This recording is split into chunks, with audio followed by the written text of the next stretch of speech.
AITA for refusing to pay for my stepsister's wedding and causing an eviction notice?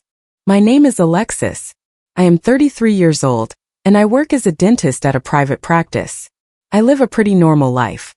Work, appointments, patients, and the usual fatigue. I have my own condo, and I am still paying for it with a mortgage. I do not live badly, but I do not have money to burn either. My family situation has always been complicated.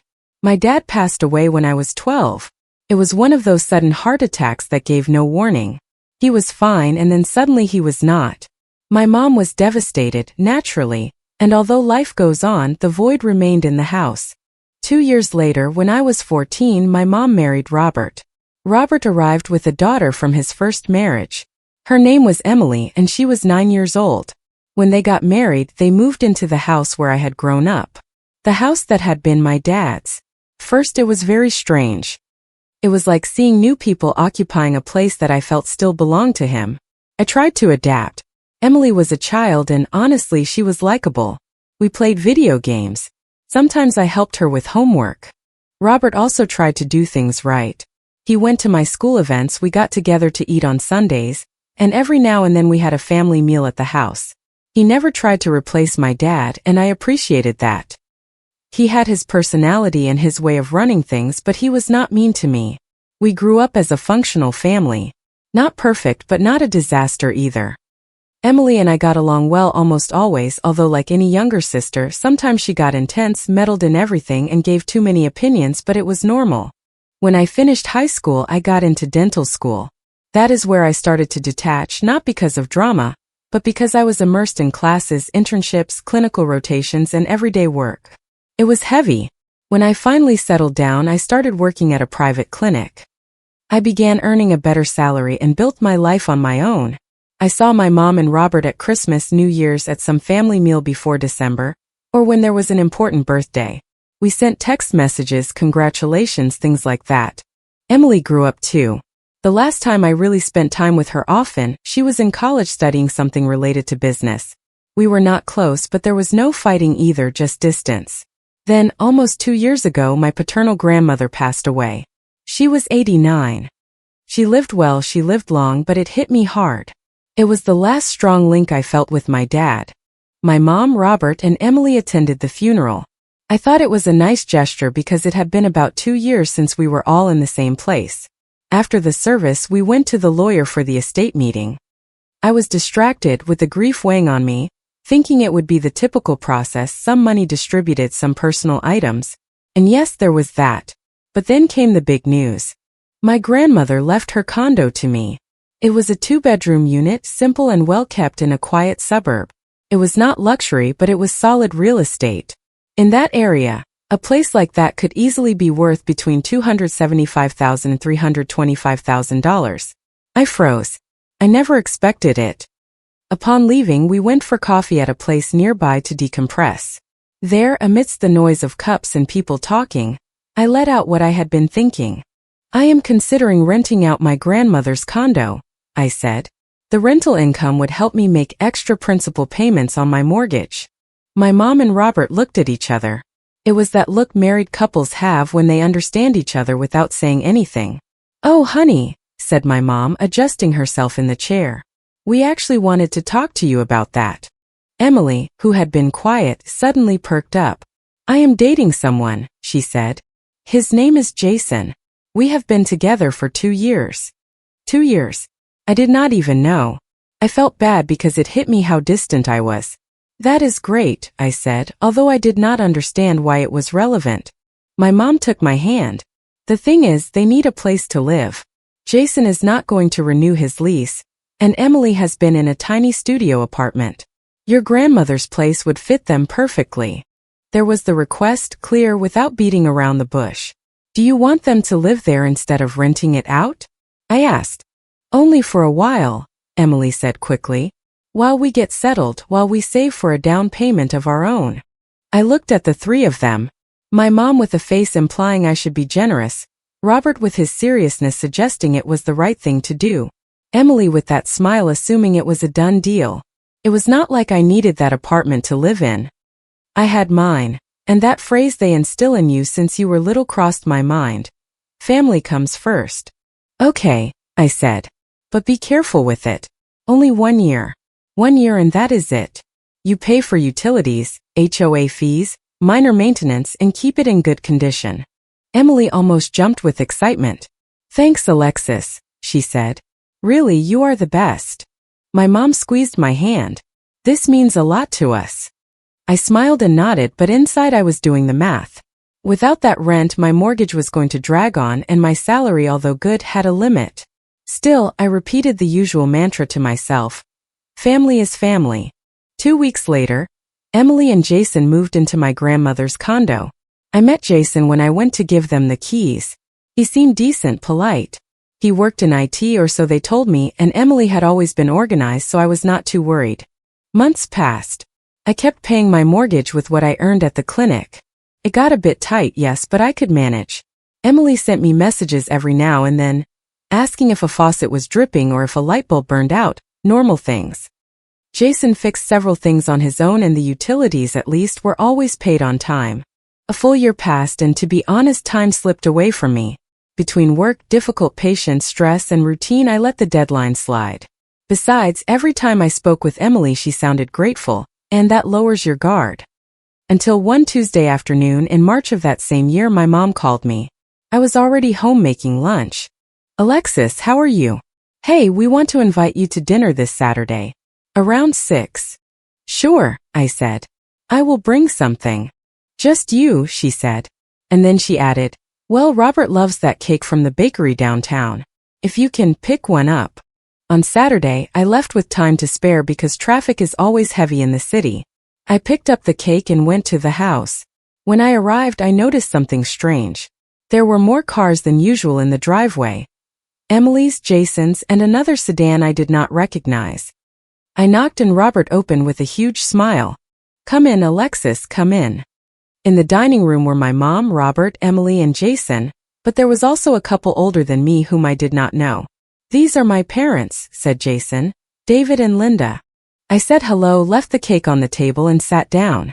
It felt strange because I thought it was a family dinner, and there were people who had no idea who I was. The conversation started normally. Robert told bad dad jokes and everyone laughed. I told a story from the clinic about a patient who arrived with a rare dental emergency. There was laughter, a good atmosphere. And for a moment I thought that maybe everything was better than I believed. Until I saw that look between my mom and Robert again, the same one from the coffee shop after the funeral. My mom put down her fork. Alexis, we invited you for a reason too. We all have a small request. I raised an eyebrow. All of us. Emily leaned forward excitedly and raised her left hand. She was wearing a ring. Jason asked me to marry him. Congratulations, I said. And yes, I felt happy for them. When did it happen? 2 weeks ago, Jason said. We want to get married in about 6 months. That is great, I said. Really, I am happy for you. My mom jumped in immediately as if she was in a hurry to get to the point. That is exactly what this is about. We need help with the expenses. Emily pulled a binder from under the table as if it were a business presentation. We did the math, got quotes, looked at venues, catering, music, photos, everything. We want an upscale venue, many guests, and everything like in a bridal magazine. It comes out to around $75,000. I choked on my water. I coughed badly. $75,000, I repeated. For one day. Everyone looked at me with that face of hope that was actually pressure. What exactly are you asking me for? I said because I wanted to hear it spelled out. Emily bit her lip, acting sweet. You earn well, she said. You have a good job. We wanted you to help us with the wedding. I took a deep breath. Look, I do want to help you, I said. I am happy that you are getting married, but that amount is madness. I could contribute, I don't know, $17,500 as a wedding gift, and even that would be a significant financial effort for me. As soon as I said it, the atmosphere changed. Emily got serious. Jason stopped smiling. His parents looked at each other. My mom stayed silent for a second, as if she did not like the number. Alexis, my mom finally said slowly, you can do it. You have a good income. How are you not going to support your sister? I felt heat in my face, pure frustration rising. I am paying my mortgage, I said. And I am also saving for retirement. I have plans too. Emily let out a short, mocking laugh. Plans for what?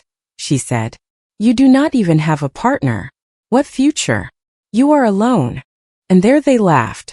It was not a loud guffaw. It was that uncomfortable little giggle that makes you feel small. Even Robert smiled. My mom did not stop her, she just said softly, "Okay, Emily," but without correcting her. Jason's parents also looked like it was funny. My stomach turned. I left the fork on the plate. After that, I said, keeping my voice steady, I am not going to give you a single dollar. Not one. If you want an expensive wedding, work and save like any adult. Linda, Jason's mom, raised her hands, offended. What a way to behave, she said. That is not acting like a sister. I turned to look at her. Perfect, I responded. Then you guys put up the $75,000 for your son's wedding. They went blank. David cleared his throat. We are already retired, he said. We do not have that kind of money. I shrugged. Then have a wedding according to what you can pay, I said. Not according to what you dream of if someone else pays for it. Emily stood up abruptly, knocking the chair back a little. You know what? She said loudly. You are being so difficult. You always want to control everything. You are humiliating me over money and you think you are superior. I need distance. You are not invited to the engagement party or the wedding. I turned to look at my mom, expecting, even if it was a calm down, something. But my mom just nodded and let out an Alexis, do not make this bigger. As if the problem was that I did not accept. Robert said, seriously? If you do not support her, you are stepping out of the family yourself. I looked at them. I felt as if they had knocked me down, and yet something inside me settled as if finally everything became clear. I accept your decision, I said perfectly. I grabbed my purse and stood up. Thanks for dinner. And I walked out. No one followed me, no one stopped me, no one apologized. I drove to my house in silence with my hands shaking on the steering wheel. I arrived, sat on the couch, and stared at the wall as if my head could not quite process what had happened. My own family had just kicked me out over money that I did not even have to spare. The next day I woke up with the anger fresh. I slept poorly. The scene repeated itself over and over. The giggles, my lukewarm mom, Emily telling me I had no future. I made coffee, opened my laptop and started doing the math. I looked for rentals in similar neighborhoods. A 2-bedroom apartment in a quiet zone easily went for around $1,200 a month if it was well kept. $1,200 times 12 months is $14,400 a year. And I had been giving that away for over a year. For what? So Emily and her fiancé could live for free while they planned a super expensive wedding and on top of that made fun of me. It was over. I searched my contacts for Mr. Harrison. He was a lawyer. He had been a patient of mine and I remembered him as a professional man, one of those who speak clearly. Once he told me, if one day you need something legal, call me. I called him. Mr. Harrison, this is Dr. Alexis. He told me that if I needed advice I could call him. Of course, doctor. Tell me what happened. I need to recover a property, I told him. A condo that is mine. My stepsister lives there, but there is no written lease. It was a verbal agreement and I do not want her to continue there. There was a brief silence. Family matter, he said, as if confirming. We can look into it. Can you come to my office tomorrow? The next day I went. He had his office in a professional building downtown, one of those where everything is reception, security, and elevators. They offered me coffee. Then I went into his office. Tell me from the beginning, he said. I told him everything. The inheritance, the 1-year agreement, how time passed, the dinner with the ambush, the argument over money, the you are no longer family. And now I want them to leave. I finished. If I am no longer family, I do not see why I have to keep providing them housing. Mr. Harrison nodded. You are the owner, he said. And if there is no lease, what exists is a tenancy at will. We can start with a formal notice to quit, requiring them to vacate the property within a specific time frame. If they do not comply, the formal eviction procedure begins in court. It is not immediate, but it can be done correctly. I want to give them a reasonable deadline, I said. 30 days. That is standard, he responded. The important thing is to serve notice so that there is a legal record. That same day we drafted the formal notice to vacate with a 30-day deadline. The lawyer explained to me that this was the first step, not an automatic eviction, but it made it clear that I was terminating their tenancy. I left there with a weird feeling, guilt on one side, relief on the other, as if finally I was doing something for myself. That same day, with his guidance, the notification was sent to the condo's address via certified mail with a return receipt requested. This ensured there were no stories about not receiving it. The following days I lived my normal life. Work, gym, grocery store, streaming shows at night. I put my cell phone on silent almost all the time. I did not feel like listening to speeches. On the third day, the bombardment began. First Emily, then my mom, then Robert. My cell phone vibrated nonstop. I did not answer. When I got home, I had a ton of missed calls, super long text messages, voicemails, pleas, complaints. I did not listen to them completely. I deleted them. Let them feel a little bit what it is like to be ignored. 2 days continued the same. I went on with my life. And for the first time in months I felt peace. On Friday night, already on my couch eating takeout, Emily called again. This time I answered. What? I said dryly. Alexis. She finally let out with a broken voice. What is this? What does this notice mean? Are you crazy? Does it mean we have 30 days to get out of the apartment? I answered her. Simple as that. You cannot do that, she shouted. Where are we going to go? Yes, I can, I said. I already checked with the lawyer. The apartment is mine. But it was an agreement. She insisted like a child throwing a tantrum. You said it was to help us. And you guys said I was not family, I responded. That I was difficult? Well, difficult people do not support anyone. Oh, I was angry, she said hurriedly. I did not mean it seriously. You know how I am. We can fix it. No, I told her. I heard everything clearly. You guys made fun of me. My mom stayed silent. Robert too. And now you come to play the victim. Emily started crying. We do not have money for a security deposit and rent somewhere else, she said. We did not save enough. That is your problem, I answered. Not mine. Alexis, please forgive me. 30 days, I repeated. And I am not negotiating it. I hung up. The weekend was restful. I turned off the sound on my cell phone, cleaned, cooked, did laundry, and organized my house, simple things that felt like a prize. On Monday morning, when I was getting ready to leave for the clinic, the doorbell rang. I looked through the peephole. There were the 4 of them, my mom, Robert, Emily, and Jason. They looked tired, as if they had not slept. I opened the door, but I did not let them in. We need to talk, said my mom with a pleading voice. About what? I responded. Robert made a gesture with his hands as if wanting to look reasonable. This got out of control, he said. We have all behaved badly. We have to calm down and resolve this as a family. My mom hurried to finish the thought. And please, let's not make a scene. This is fixed by talking. We are family.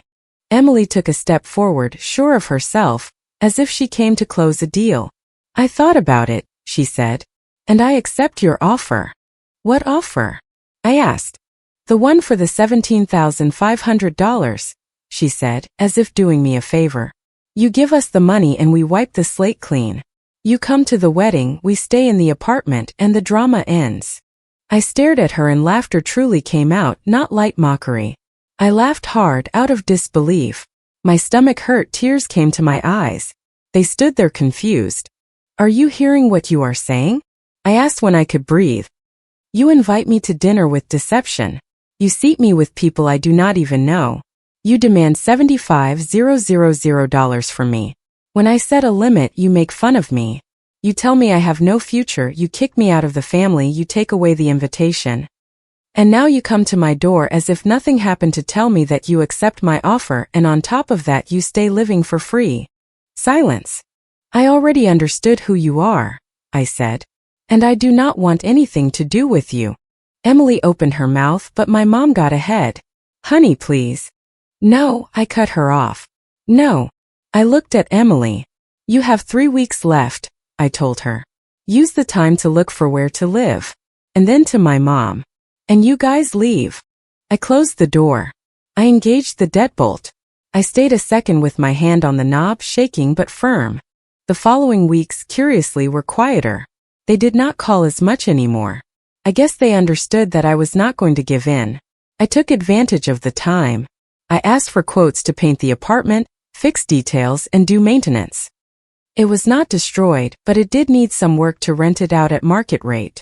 The last day of the deadline, I went to my grandmother's condo with Mr. Harrison.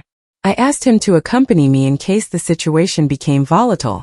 We arrived early and parked nearby. It was around 2 in the afternoon. At that time, Emily and Jason came out with boxes and put them into a rental moving truck. My mom and Robert were also there carrying things. Everyone had faces of fatigue and anger. I looked at them and felt nothing, neither guilt nor sadness, just relief. Emily carried a box that said kitchen, and did not even turn around until she saw my car. She shot me a look of resentment. I stayed still. Jason whispered something in her ear, as if asking her not to make a scene. Robert took out a television. My mom was carrying bags with clothes. When they finished, Emily walked toward my car and tapped on the glass. I lowered the window a little. "Here are the keys," she said, and dropped them on my lap. "Thanks," I responded. "I hope you are happy," she snapped. "Yes," I told her. She stood there for a few seconds as if she could not wrap her head around it. Then she turned around and left. They got into the truck and left without looking back. Mr. Harrison and I went up to inspect the property. The apartment was cleaner than I expected. There were normal marks on the walls and typical wear and tear, but nothing serious. At least they had the decency not to damage it. 2 weeks later it was already painted, deep cleaned, and the minor repairs were finished. I listed it for rent at $1,200 a month, and in a week I had several interested parties. Some tried to negotiate lower, others wanted strange lease conditions. I chose a young couple. Both teachers, responsible and quiet. They paid the security deposit and first month's rent without making excuses. Suddenly I had a constant extra income. That money went straight to my mortgage principal. For the first time, I felt like I was going to get out of debt faster. My life settled down. I went back to my routine. Work, exercise, friendships, reading, and resting. It surprised me to realize how much mental energy went into family drama. Without that, I breathed easier. A few months later, on just any night, I was scrolling through social media and photos of Emily's wedding popped up. It was not the $75,000 wedding. It looked nice, yes, but simpler. A modest banquet hall, simple decoration, a pretty dress but without excess, something that looked more like a wedding within their actual budget. Emily was smiling, but she did not look radiant. She looked like she was going through the motions. I saw the photos and felt nothing, neither nostalgia nor regret, just distance. Sometime later, already at night, my mom called me. Surprised me. I hesitated, but I answered out of curiosity. "Alexis," she said with a soft voice, "we need to talk about Emily." "Now what?" I asked. "They are struggling with money," she said, "and they need a place to live. We thought that maybe you could let them return to your grandmother's apartment, just for a while they get back on their feet." I let out a short laugh of exhaustion. "Seriously, are you asking me that?" I said. "It is family," she insisted. "What happened before is in the past. We all said things." "Mom," I interrupted her. "They called me difficult. They kicked me out of their wedding and you agreed. What part of that makes you think that I am going to open a door for them again?" "We miss you, honey," she said, as if that fixed everything. "How curious," I responded. "You only miss me when you need something." "It is not like that." "No," I said firmly. "What is not fair is that you look for me months later, as if I were a bank vault. The answer is no. Not anymore." "And where are they going to live?" she asked, almost crying. "I do not know," I answered. "And it is not my job to solve it." I hung up and right there blocked everyone's numbers. I should have done it from the beginning. Today, more than a year after cutting contact, my life is different. My tenants are quiet, pay on time, and take care of the place. I have made advance payments on my mortgage like never before. If I keep going like this, I will finish paying it off much sooner than planned. and something changed in me. I started going out more, meeting people, opening up. I even started dating again. I realized that I was not without a future. I was just carrying people who drained me. Sometimes someone asks me if it does not hurt to have cut off my family. The truth is I do not miss them. I miss the idea of a family that takes care of you, that respects you, that is happy for you, even if it does not benefit them. But that was not what I had. What I had was a group of people who only looked for me when they wanted money, as if I were obligated to pay for their lives. And no, family is not an ATM. Family does not make fun of you at a dinner table and then expect you to pay the bill. Family does not punish you when you set reasonable boundaries. Today my life is quieter, more silent. Yes, but also more peaceful. And that honestly is worth more than any shared last name. Comment. Setting boundaries with the people we love is often one of the hardest things we ever do. True family should never make you feel guilty for protecting your financial and emotional well-being. Remember that support is a two-way street, and it requires mutual respect rather than constant demands. Your value as a person is not defined by how much you can give or how many problems you can solve for others. Sometimes, choosing your own peace means stepping away from environments that drain your spirit. Walking away from toxicity is not an act of malice, but a necessary step toward healing and growth. Real family bonds are built on love and appreciation, not transactions or conditional acceptance. I hope you find the courage to prioritize your mental health and surround yourself with genuine kindness. You deserve a life filled with people who celebrate your success instead of feeling entitled to it. If you liked it, don't forget to leave a comment and support the channel by subscribing. See you in the upcoming stories.